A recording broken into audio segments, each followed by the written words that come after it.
Service. Last year, our economy grew by 5.7%. Unemployment's down to 3.6%. We've added 8.3 million new jobs under President Biden, including over 2 million last year alone. In fact, when I go out and talk to any type of business, their major complaint is they can't find workers. And this is probably the best year to graduate from high school, college, or anyplace else to find a job. And what would our nation's economy and job numbers look like if Congress and the administration had not passed the American Rescue Plan last year? I mean, when President Biden assumed office, the unemployment rate was very high, and there was a great deal of uncertainty whether or not as to how the pandemic would progress, and a real possibility that unemployment would end up rising to Great Depression levels. We worried not only about mean outcomes, but also the tail risk that we could see a very weak labor market. And the memory of 2008, the fact that it took a decade to recover from the financial crisis, that the consequence was many people graduated from college, went into the job market, couldn't find anything, and saw a permanent impact on their life chances. And of course, so many people lost homes and jobs and encountered scarring. And at the time, we were seeing cars lined up in parking lots waiting to get food at food banks because they couldn't keep enough food on the table and were risking roofs over their heads.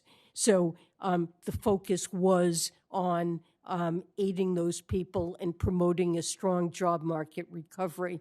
Now, inflation is absolutely a problem, and it's critical to address it. But I think at the same time, we should recognize how successful that plan was in leading to an economy where instead of having large number of workers utterly unable to find jobs, exactly the opposite is true. Oh, thank you very much. And as you point out, inflation is a difficult issue.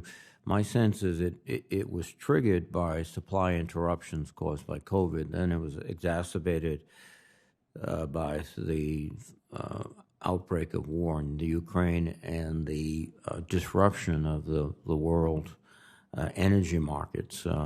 Gasoline is something that's a fairly good barometer, and it's reached historic levels, or at least in the last decade or so. We have to deal with that. So what are you and the president doing to deal with that? So let me first say I agree with your diagnosis that the factors you mentioned have been extremely important.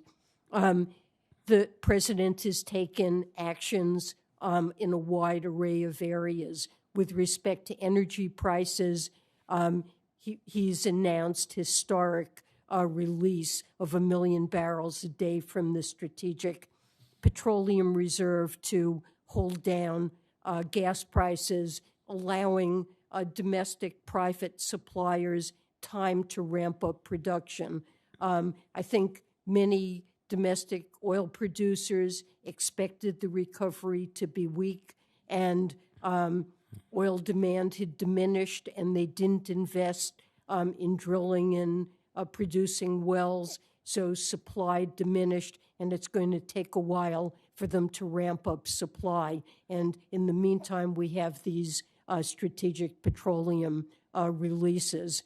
On the supply chain side, that's been very important source of inflation. The president's worked tirelessly to deal with backlogs at the ports, to make sure that there are an adequate supply of truckers, to work to make sure that there's adequate room for storage of containers that are coming off ships. But, you know, the supply disruptions continue. There are many related to what's happening in Russia, Ukraine, that the war obviously has impacts on energy markets. And now we have COVID situation in China that's leading to further supply disruptions. So there's a broad program to address inflation. Obviously, the Federal Reserve has a role, and the Federal Reserve is, we recognize, independent and charged with doing what they think necessary, but we're working on the things that we can as well. Thank you very much, Madam Secretary. Thanks, Senator Reed. Thank you. Senator Tillis from North Carolina is recognized from his office. Thank you, Mr. Chairman. Madam Secretary, thank you for being here. I wasn't going to ask a question about energy, but